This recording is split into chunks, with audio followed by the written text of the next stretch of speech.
Let's do it all over again!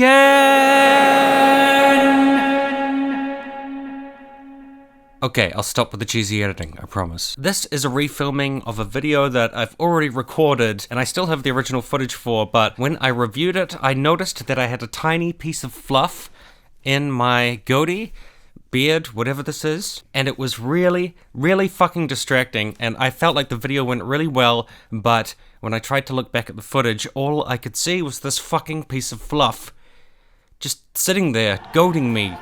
Because I'd say Antifa does political violence. It's not just intimidation. I think Antifa does that too. It's murder attempts. It's attempting to murder people. You know, the guy that hit the person with the bike lock, that could be seen as an attempted murder, but... Kitty, stop throwing up. So I'm gonna do it again. And I've taken notes based on the original rant so that I remember what I said. And there's also a couple of things I wanted to change. Okay, so what is this video? Well, Donald Trump is a sack of shit. That was basically what it was about, and I will tell you why. Firstly, I can't take credit for the title of this video. That goes to Cody Johnston, who is a writer, lefty guy, who tweeted this, the Terrorism President. And I was quite struck with that because it really seems to me that Donald Trump is pro-terrorism. It's basically, what kind of terrorism are we talking about? If we're talking about Islamic terrorism, which kills Americans and emanates from a different country, or just from Muslims, that is bad terrorism that he doesn't like. Donald J. Trump is calling for, now listen, you gotta listen to this one because this is pretty heavy stuff, and it's common sense, and we have to do it. Remember the poll numbers, 25%, 51%. Remember the poll numbers. Okay, so remember this. So listen. Donald J. Trump is calling for a total and complete shutdown of Muslims entering the United States until our country's representatives can figure out what the hell is going on.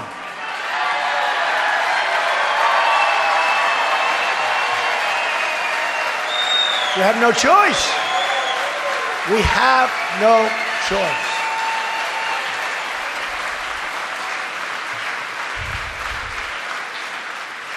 We have no choice.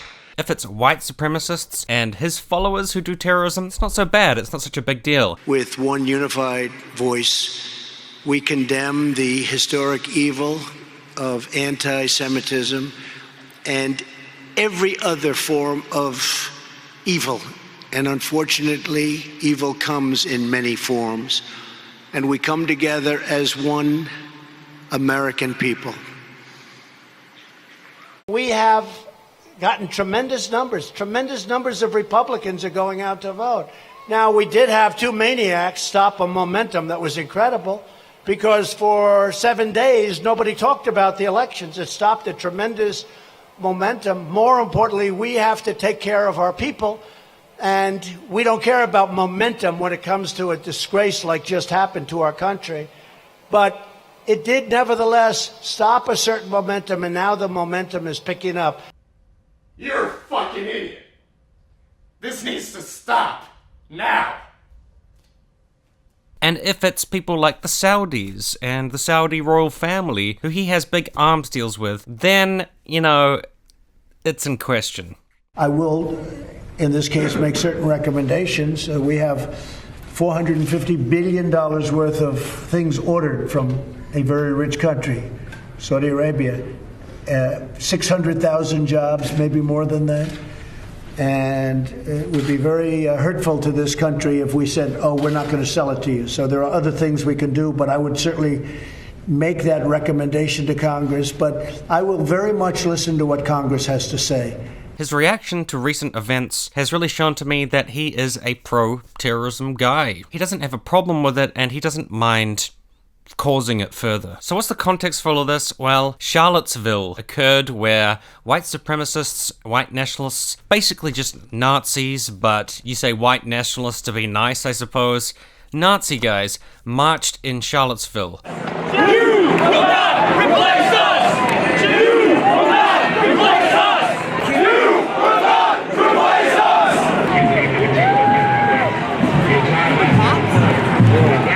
Jews will not replace us! Jews will not replace us! pepper spray. Thank you, got you. I got fucking pepper spray. I need milk.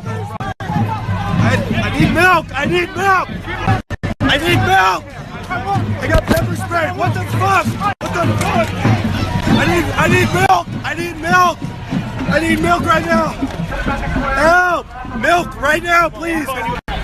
Help! It's burning. It's bear mace. Fuck! Fuck! Ah, it burns so fucking bad. What's up, guys? I'm there. Bear mace to the eye. Straight to the eye. It burns so fucking bad. Dude, gotta take What do I do with my eyes? I need man. more milk. People like Richard Spencer said, we're just the alt-right, we're the alternative right. It's not that we're just Nazis, no, we're the alt-right. It's got a nice name now. They had a weekend of just hatred against Jews and other groups, and it culminated in one of the Nazis driving his car into a crowd, killing a counter-protester who was there to say, hey, maybe we shouldn't have racists, fascists, Nazis marching in our streets, saying Jews will not replace us. It seems a little bit problematic. For that, she was killed by one of the hateful bigots.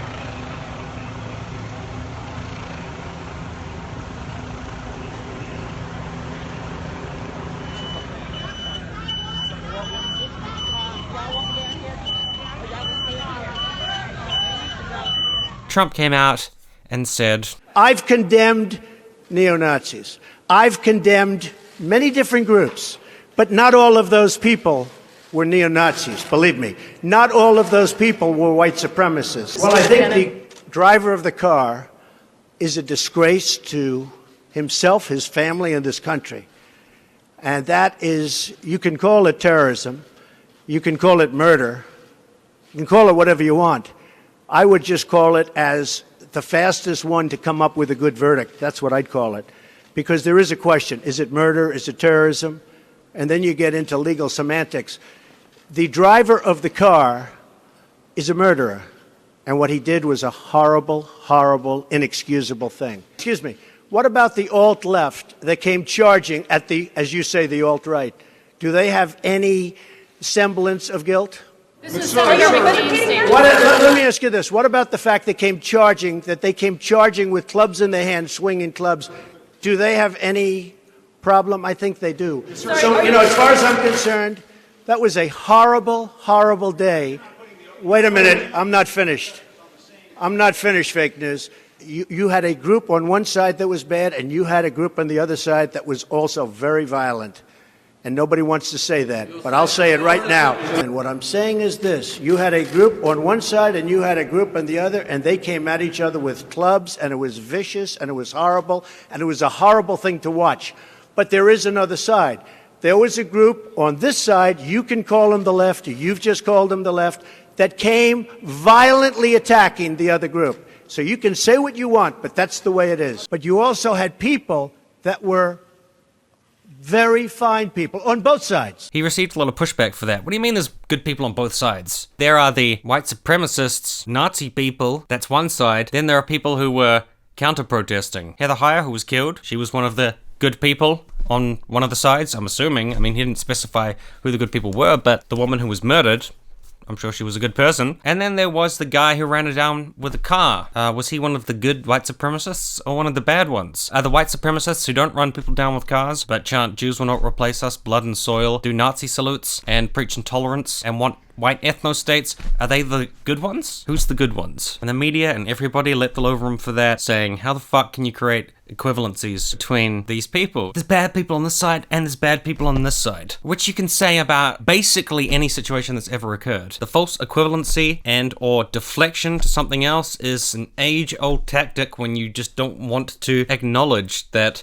somebody could have some kind of responsibility for something. You just want to avoid the topic. That's why you talk like that. But this was kind of an unprecedented situation where a modern American president had not been able to call out white supremacy. And it was quite shocking to the conscience of a lot of people. And to other people, it was just, business as usual, because this is the kind of thing you expect with Donald Trump. Donald Trump, from the day he ran for president, saying Mexicans were rapists and talking about a Muslim ban, constantly insulting people, being belligerent. Do you want him to rein in Robert Mueller?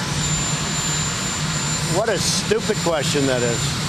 What a stupid question. But I watch you a lot. You ask a lot of stupid questions. President, are you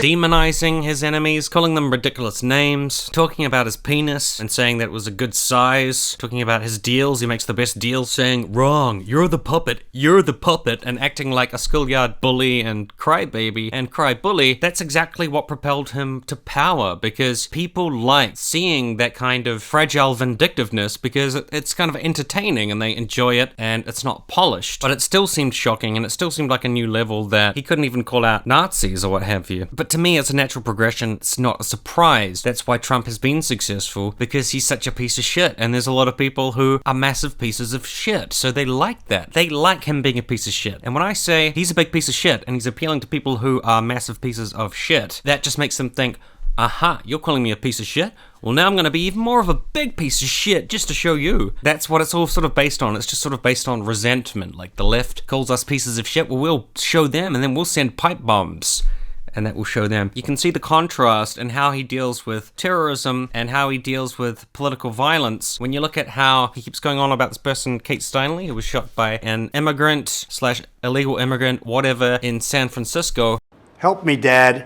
Those were the last words spoken by Kate Steinle as she lay dying on a San Francisco pier, a precious young American woman killed in the prime of her life. Kate's death is a tragedy that was entirely preventable. She was shot by an illegal alien and a 7-time convicted felon who had been deported 5 times. But he was free to harm an innocent American because our leaders refused to protect our border and because San Francisco is a sanctuary city. In sanctuary states and cities, innocent Americans are at the mercy of criminal aliens because state and local officials defy federal authority and obstruct the enforcement of our immigration laws. Last week, in a final injustice, Kate's killer was acquitted on all of most serious charges. Yet, one more reason why Americans are so upset by sanctuary cities and open border politicians who shield criminal aliens from federal law enforcement and all of the problems involved with the whole concept of a sanctuary city. They're no good. He's talked about it for years, on and on and on, and used that to justify saying, we gotta figure out what the hell's going on with illegal immigration because this one person died. And contrasting that with his reaction to a Washington Post reporter named Jamal Khashoggi being abducted and then tortured, murdered, dismembered, or maybe dismembered while he was alive, then murdered, for speaking out against the Saudi government. And he didn't have the will or desire to call that out in any way, and he tried to downplay it by being like, was he even a citizen? Again, this took place in Turkey, and to the best of our knowledge, Khashoggi is not a United States citizen. Is that right? Or permanent is that resident. Right? He's a permanent resident, okay. We don't like it, John. We don't like it, and we don't like it even a little bit. But as to whether or not we should stop $110 billion from being spent in this country, knowing they have 4 or 5 alternatives, 2 very good alternatives, that would not be acceptable to me.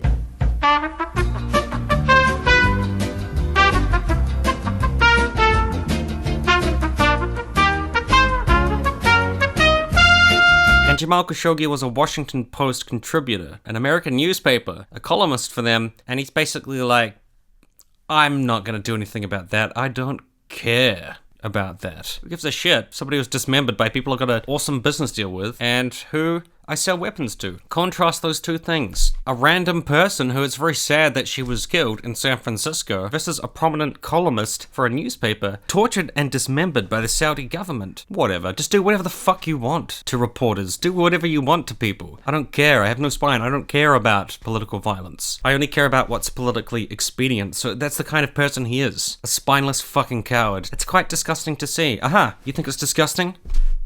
You've been offended. I'm going to be more disgusting. Owned. So white, anti-democratic, anti-immigration, anti-Jewish people, anti-minority, anti-everybody he demonizes and dislikes style terrorism. That's fine. Fast forward to about a week ago or so, and mysteriously all of Donald Trump's enemies were receiving pipe bombs. And I do that with quotes because you have to do that when you're talking about something that the left may have done, which was probably a false flag. So pipe bombs were being sent to Democratic opponents of Donald Trump if you know what I mean. They were sent to Eric Holder. Michelle always says, Michelle Obama, I love her, you know. She and my wife, like, really tight, which always scares me and Barack. But Michelle always says that, you know, when they go low, we go high. No. When they go low, we kick them.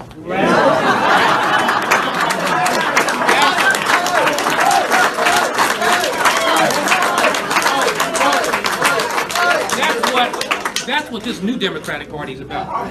We're proud as hell to be Democrats. We're willing to fight for the ideals of the Democratic Party. We're proud of our history. We're proud of our present, and we're proud of the future that we can create for this country. And we're not in this just to make a statement. We're in this to win. Barack Obama, Hillary Clinton, George Soros, Robert De Niro. I'm going to say one thing. Fuck Trump.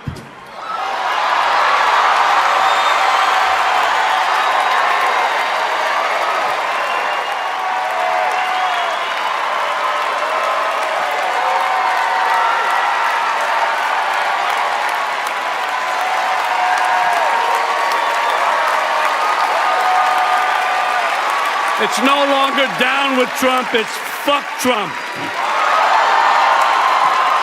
Maxine Waters. We're going to win this battle because while you try and quote the Bible, Jeff Sessions and others, you really don't know the Bible. God is on our side. On the side of the children, on the side of what's right, on the side of what's honorable, on the side of understanding that if we can't protect the children, we can't protect anybody. And so, let's stay the course. Let's make sure we show up wherever we have to show up. And if you see anybody from that cabinet in a restaurant, in a department store, at a gasoline station, you get out and you create a crowd. And you push back on them.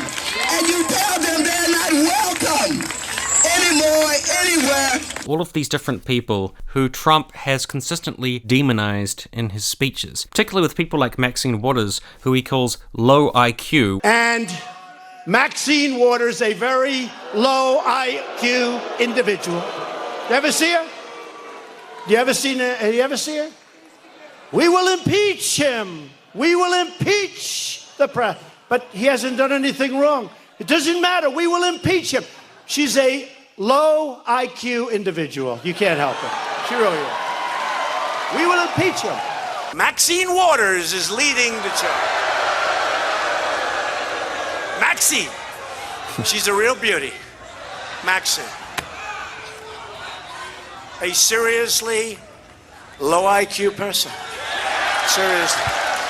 Is it remotely possible that he doesn't know about the implications of race science to do with IQ and African Americans and people from Africa in the country that he's the president of? I don't know, because he seems so incredibly stupid, but it's almost impossible to believe that somebody could be that ignorant while being that powerful. So does he know? He must know. During the Depression, some race scientists sought to justify economic and social inequality by attributing certain characteristics, such as criminal behavior, work ethic, and intelligence, to race, using a theory of genetic inheritance. In other words, you were poor, or a criminal, or less intelligent because it was in your genes. This idea was the basis for eugenics. Charles Davenport, the director of the Eugenics Records Office, was among the scientists who promoted these ideas. The eugenicist expert testimony was influential in getting Congress to pass the Immigration Act of 1924 and provided the social framework embraced by Nazi Germany. When he calls her low IQ, the implications that has for the beliefs of white nationalists and white supremacists and Nazis who believe in eugenics and believe that black people inherently have lower IQs, which points to the fact that they are less intelligent and there's differences in the physiology of their brain. The kind of stuff Charles Murray pushes, and Sam Harris helps him push, because Sam Harris is a race realist who believes in racist theories. And so it is with IQ differences among blacks and whites and Asians, and I mean that's all that research is so heavily stigmatized, and one wonders what's the point of of doing it, because what are you going to do differently as a result of getting those data? But it doesn't mean that it's synonymous with bigotry to actually understand the genetic differences there. And that's, I'm sorry. What do you mean to do? I'm sorry. I apologize. And yes, I am just throwing that in to offend Sam Harris fanboys, because I just want to trigger the Harris tards. That's what it's all about. How could he not realize that calling a low IQ Maxine Waters is incredibly ugly to say? Boggles the mind, really. And this whole cynicism around, like, any time a Democrat says get in their face and don't give them any peace and rattle their cages, all this kind of thing, opponents cynically go to, they want violence, they're trying to create a mob, they want violence, they're trying to create a mob, but then a MAGA guy who's a fan of Donald Trump starts sending bombs to people, and they're like, false flag, it's a false flag. You know, it's got absolutely nothing to do with anything Donald Trump's ever been saying at all. It's got nothing to do with them constantly saying CNN sucks. That's right, yeah, a pipe bomb was sent to CNN as well, the news outlet. And he just says, like, look at all the people from CNN. Disgusting pieces of garbage at CNN. Boo, CNN sucks. So here we are, we're doing a rally for Ted, and it's great, we have a lot of people. Look how many meet it. This is the Academy Awards, which actually has gone down the tubes. I think we do much better. Look how many. Look at them. Do you recognize many of those happy faces back there? I know every one of them. And 15% of them are great. Everyone. I know everyone.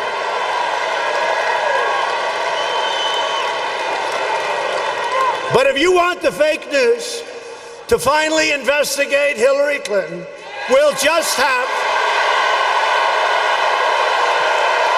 Look at them, those are the faces of the people.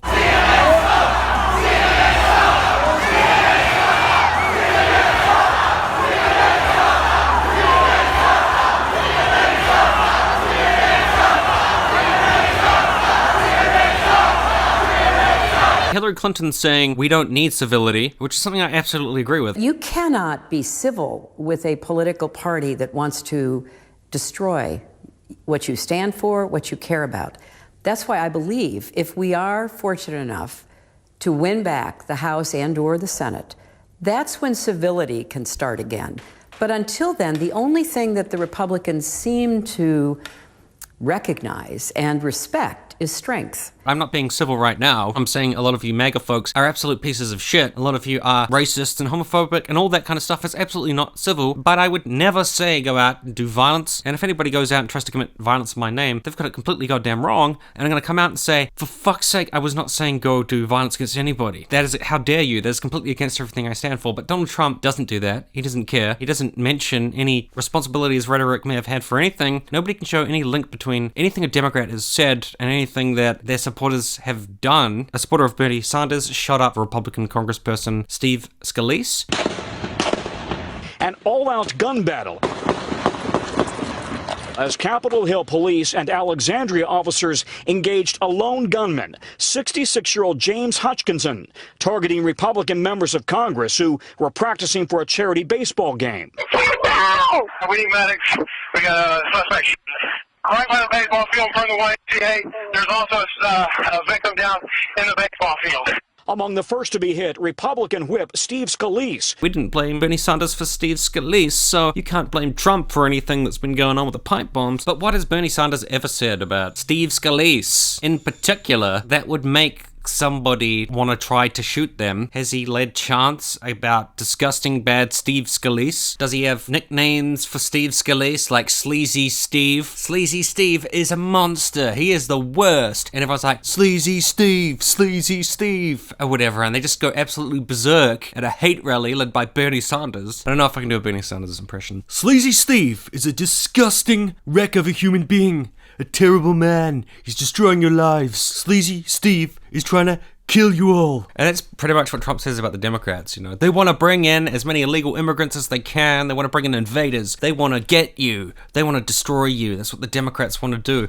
He's basically saying the Democrats are trying to kill you. That is the atmosphere that he's ginning up constantly on the campaign trail. They found out who the guy was. He had a van which was covered in all of these memes, just a meme of all of the targets that he was trying to kill with these bombs and of Donald Trump being triumphant. So it was very obvious he was a huge Donald Trump fan. After that, they still try to say like, oh, the stickers look suspicious. Like the arrangement of the stickers doesn't look normal. And in this photo, there's no sticker on the back. And in this photo, there's another sticker. Well, apparently people have been taking photos of that van for a while because it was interesting in the neighborhood because it was covering all these stickers. So people would take photos of it. So they've got a few photos of it. And then some of them, the stickers are in different places. So they're like, aha, gotcha.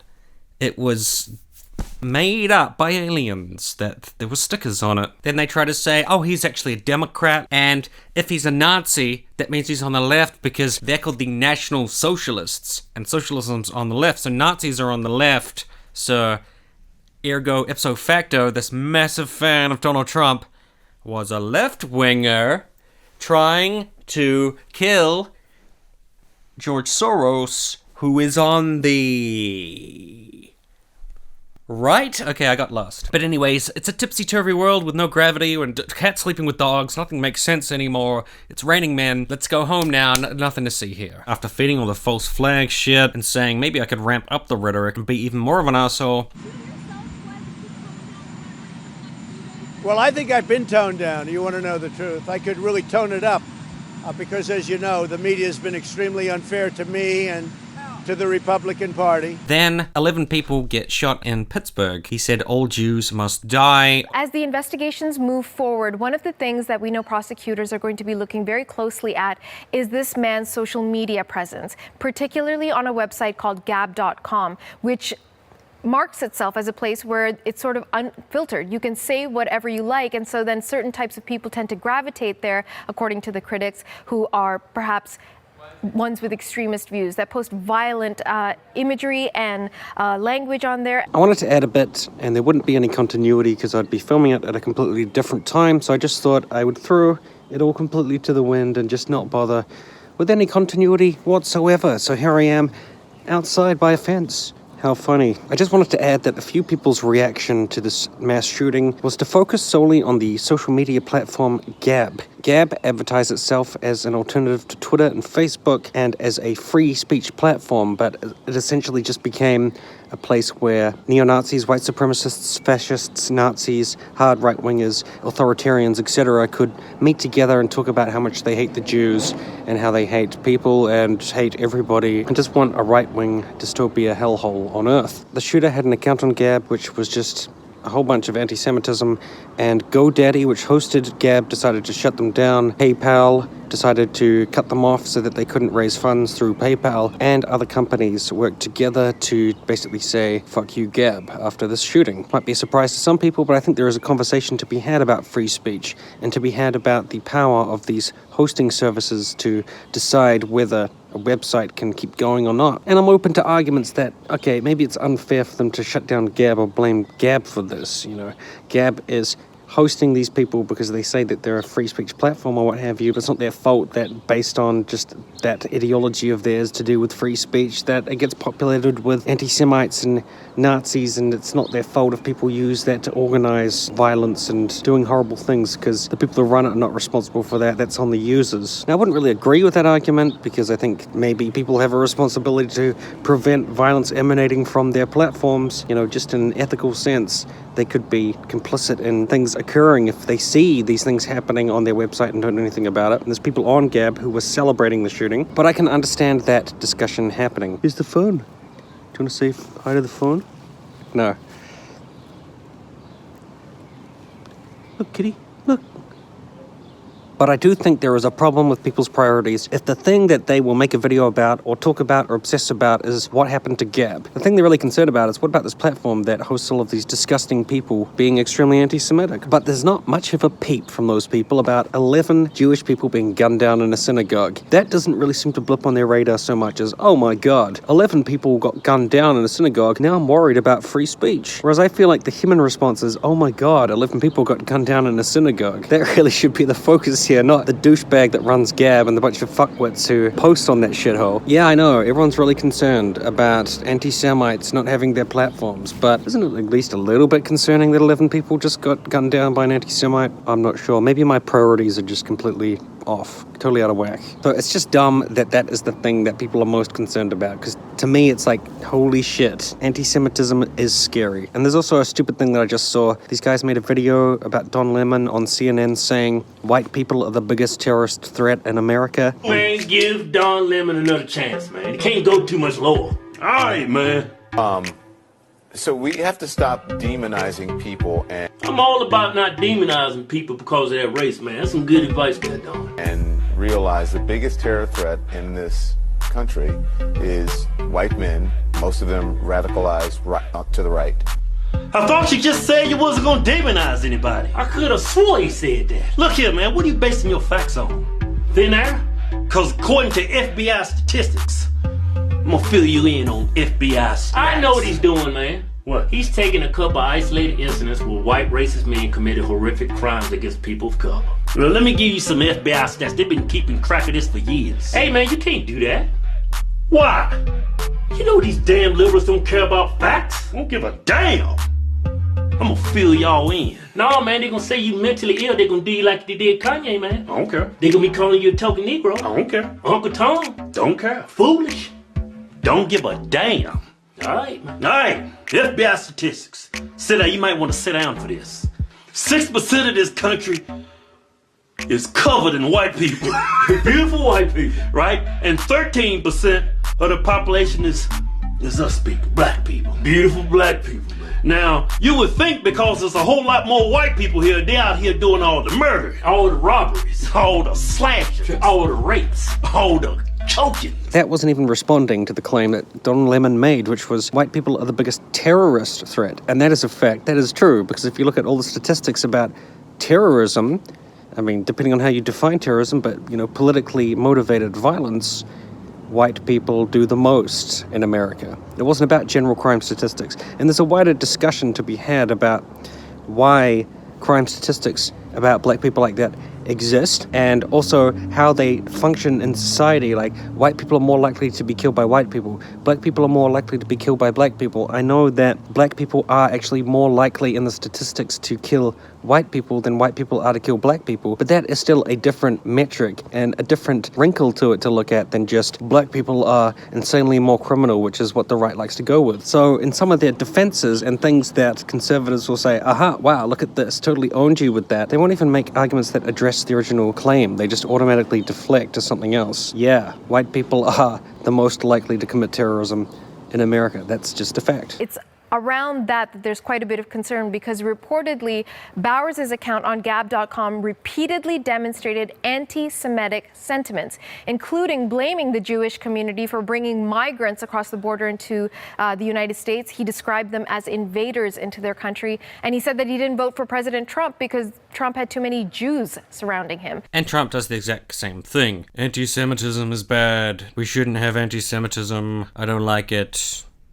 It's wrong and sad. We mourn with you. Anyways, these illegals are flowing into the country. They're invading. There's a caravan. Be afraid. Be scared. The Democrats, they want illegal immigration. Democrats are trying to kill you. CNN sucks.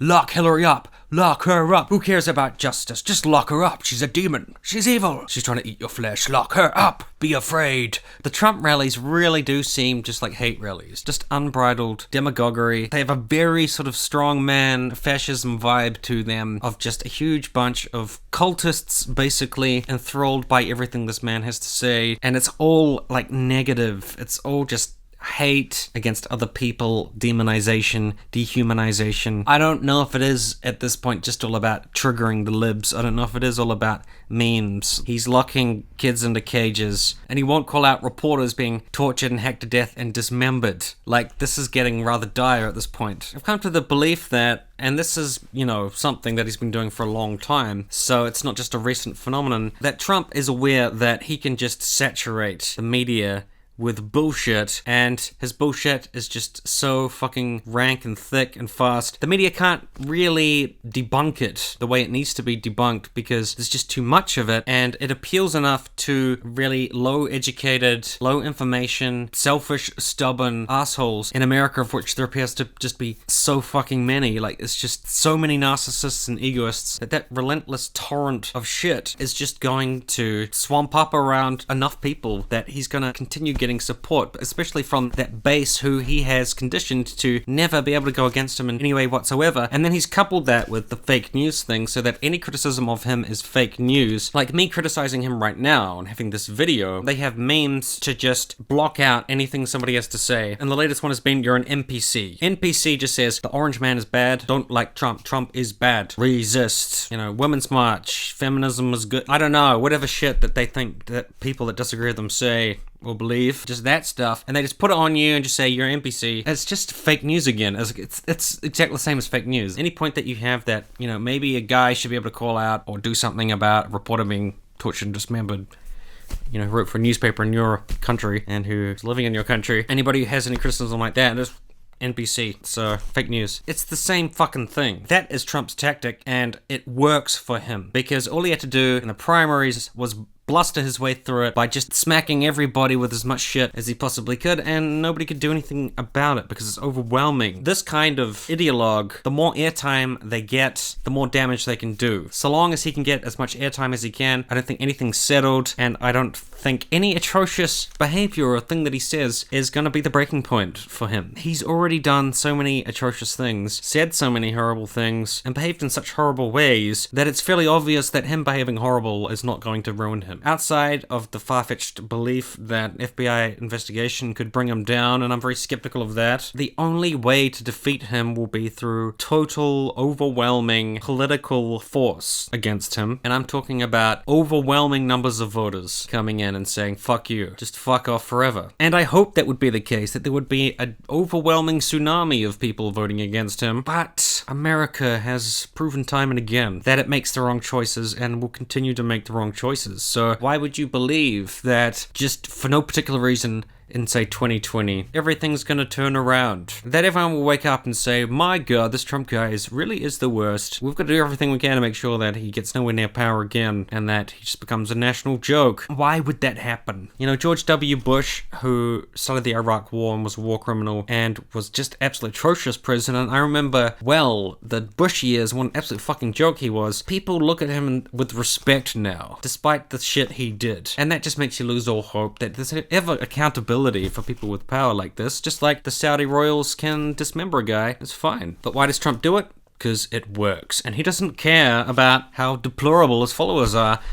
He likes that, and he encourages it because he doesn't have a conscience. I just don't want to be naive about things. Look at their beliefs. Look at the stuff that they think is okay. The stuff that they won't speak out against. Putting immigrant children in cages. Supporting a transgender military ban. Floating the idea that transgender people should just be legislated out of existence. Because they don't care about the suicide rates of transgender people. They don't care about the difficulties in those people's lives. They just see them as freaks. You don't see them as fully rounded human beings who just have their own particular needs and their own particular identities which should be validated. They don't see that. They just see mentally ill people. There's only two genders. That's what they basically see. But that should have been so obvious up to this point, and to some people, it is not. So one of the immediate thoughts that came to mind after the horrifying shooting was all of this focus on feminists and social justice warriors, people kicking phones and people yelling and Antifa running around with their fucking sticks and stuff, and Richard Spencer being punched in the face, all of this shit is just such a disservice to the political conversation, and it's such a stupid waste of time. It's such a hysteria, and it's such a lot of fucking nonsense. When you see the things that are really going on in the world, when you see the rise of people like Jair Bolsonaro, who's incredibly far right in Brazil. Eu sou favorável à tortura, tu sabe disso. Nós não, o povo, a sociedade brasileira não gosta de homossexual. A tortura é diferente da nossa. Agora nós não estamos preparados ainda no Brasil, porque nem um pai, nem você, nem eu, tem orgulho de ter um filho gay. Porque o filho começa a ficar meio assim, meio gayzinho, leva um couro, ele muda o comportamento dele. Se seu filho se apaixonasse por uma negra, o que você faria? Ô, Preta, eu não vou discutir promiscuidade com quem quer que seja. Eu corro esse risco que meus filhos foram muito bem educados. Jamais eu tô pra você que você não merece. Olha, eu espero que não. Se é esse o papo, dá, eu te dou outra. Dá que eu te dou outra. Dá que eu te dou outra. Dá que eu te dou outra. Dá que eu te dou outra. Dá que eu te dou outra. Mas o que é isso? Você me chamou de estuprador? Você me chamou de estuprador? Você é uma imoral. Tá, vagabunda. And you see that so many of the countries in Central America are actually right-wing countries. The countries where a lot of people are fleeing are ruled by nationalists, ironically enough. And you see at least the attempts to rise of right-wing nationalism in the UK, and extremism occurring in Europe, and the authoritarianism occurring in Russia, where they're incredibly anti-LGBTQ and very against the freedom of the press, oligarchs and massive corporations controlling everything, corruption being totally out of control and just rampant, the war on drugs, all of these terrible things, massive wealth inequality, poverty, you know, the huge range of issues. And immediately came to mind that I was kind of angry at skeptics or YouTube anti-feminists and anti-SJWs. For example, Armored Skeptic or Shoe on Head, or I mean, it's ridiculous to call Sargon of Akkad a skeptic. He's just a right-wing conservative dude, so I guess he doesn't count. Let's leave him out of this. Chris Reagan, people like that, because it just made me immediately think it's so fucking stupid that they just talk about this fucking stupid feminist shit all the goddamn time as the big problem in the world,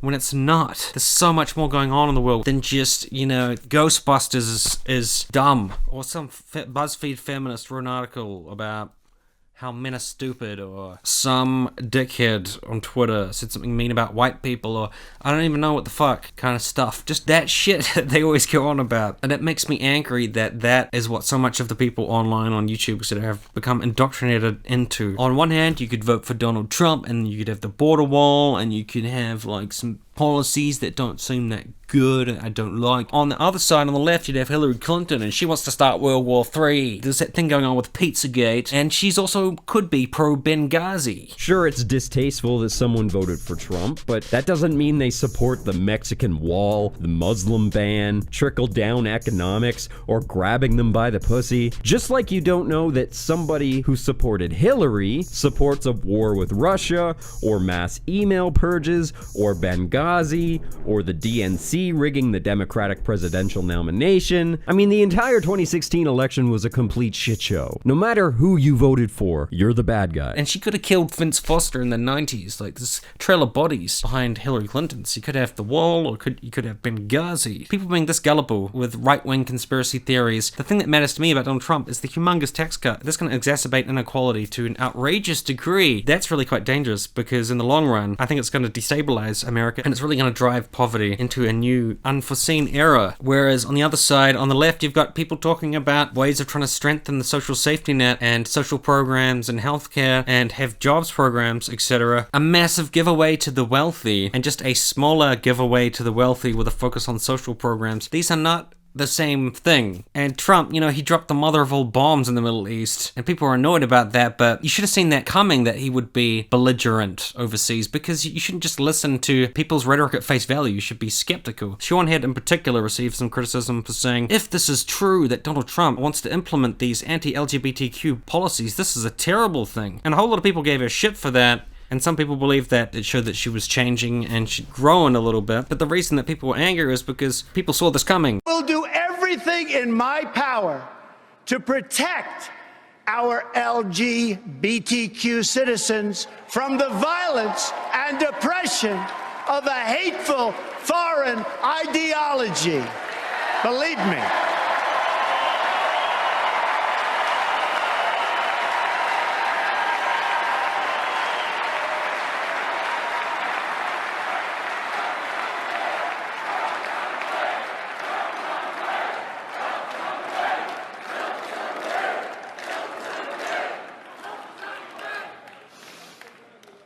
And I have to say, as a Republican, it is so nice to hear you cheering for what I just said. Thank you.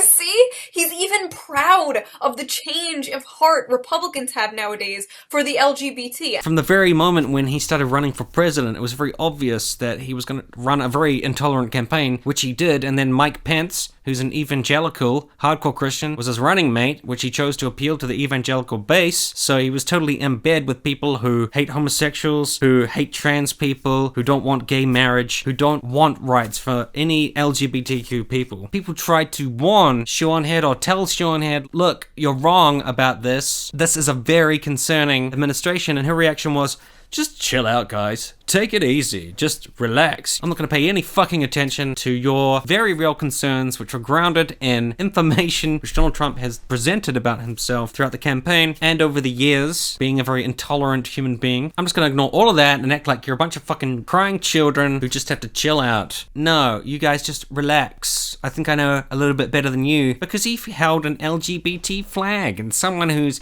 against those folks would never hold a flag like that. That's why people were pissed off about it, because it's just the opposite of skepticism. Skepticism would not be saying, oh, he held a flag and he hasn't done anything yet, and I haven't seen him say something totally openly anti-LGBT, and he said nice things about them, so I'll just wait and see. Like, that's not skepticism. Skepticism would be, I've looked at his campaign, and the fact that his running mate's Mike Pence, and the fact that he's been trying to appeal to the evangelical right so much, and I know about their track record, so maybe there's some real concerns here, we've really got to keep an eye on it, so I'm skeptical that he's going to be pro-LGBT. That would be a skeptical approach in that situation, you know? Taking all of the information you can, synthesizing it, and coming to a general likely conclusion that it's not set in stone, but being skeptical of the outcome that seems less likely. I really think that is much more skepticism. Although I know she doesn't call herself a skeptic. And a counterpoint I received to that was, it's just entertainment. Someone like Sean Head is just doing something that's fun, it's low-hanging fruit, it's just like a silly article from BuzzFeed, it's just some nonsense, and then everyone has a laugh, and that's it, and go about their business. And to that I say, I don't think it's that simple, because the so-called SJWs and the feminists and the people yelling on campuses and all that crap, that is part of the discussion of politics, because all of that is seen as being on the left and being crazy, loony, left-wing people. If you indoctrinate your audience into only thinking that that is what's going on the left, and you say like, oh, I'm one of the few rational people, and also my boyfriend is a rational person, and a couple of other people are rational, but it's hard to find us because the left is kind of leaving us because they're all kind of crazy, your audience will believe that that is the choice. It's between Donald Trump, who's kind of an asshole, but I don't really know that much about what he's really doing, it's just like he seems to offend the left a lot or whatever, and the SJWs and feminists, antifas who are the left, and that is the whole fight, and that's all that's really going on in the world. So, you know, lay off Trump, he's not so bad. You know, the left is insane, because I watch Sean Ed all the time, and I watch I'm a Skeptic all the time, and all they ever do is tell me how fucking insane the left is. Then it becomes political, and you're not just doing entertainment, you're actually kind of indoctrinating your audience into a particular worldview. You can accuse me of indoctrinating my audience into a particular worldview. I am, you know, I'm a progressive left-winger, and I would prefer people to support ideas on the left. I think I'm very open about that. But I'm not saying that I'm just doing entertainment. Like, this is political commentary. And it's not all just light-hearted, la-di-da kind of shit, which is actually political. And that's sort of what Sean Head is doing. Doesn't matter how often she says, like, it's just entertainment and silliness. If you present the political spectrum as being that simple, day after day after day, it's going to be no surprise that your comments and fandoms could be full of people incredibly easy on Donald Trump and just have no real clue as to what's actually going on in politics. And I just think when you see this alarming rise in political violence from the right, and statistics show this, then there is a quote from Corinthians 11 which is applicable. I just randomly thought of this in a way. Put aside childish things. I could have just remembered that. I don't know why I had to read that out. And the reaction to these events really show the massive issue that's been created by constantly focusing on so-called SJWs, how incapable people are becoming of calling out right-wing violence and political terrorism, which is what it is. It's intimidation, it's violence, it's terrorism from the right wing, and it's on the rise, and it's a big fucking problem. And you should be kind of terrified of the way that the President of the United States is behaving in regards to this. It's very irresponsible. It's extremely dangerous. It's actually getting people killed. It's not quite the same as being inconvenienced by douchebag leftists running around with sticks. People getting bloodied and beaten is bad and it's not good, but it's really not quite on the same level of massacres and bombings. You know, that's going to the next level. And people being run over by cars. Knock on wood, I'm glad that Antifa has never killed anybody, because they do act irresponsibly, much like the Proud Boys who oppose them. And the Proud Boys seem more likely to get somebody killed, but who really knows? Who can read the future? But I don't really think anyone can be quite as alarmed about that until, like, somebody from Antifa kills 11 people. And I'll definitely join people in that, because that's insane. This way of thinking has almost become like a brain disease. How bad does it have to get on the right before people can just acknowledge right-wing violence on its own merits and just be like, no, that is right-wing terrorism. We don't need to talk about other shit at the moment. Maybe deal with that as it comes along, but right now, holy fuck, look at the outcome of this Nazi mentality. So that's why it comes up for me, because it's like, things are getting really ridiculous, I think. Yeah, and people keep bringing up like the Unabomber, Ted Kaczynski, who was a left-wing terrorist apparently in the 90s. People say he was a left-winger, and I just said in my earlier video, oh yeah, you know, that's an example of a left-wing terrorist, but then I actually read up about him, and yeah, apparently he railed against leftists. He hated feminists and socialists, and didn't talk about being on the left, but then later he said that he supported Hillary Clinton and Obama.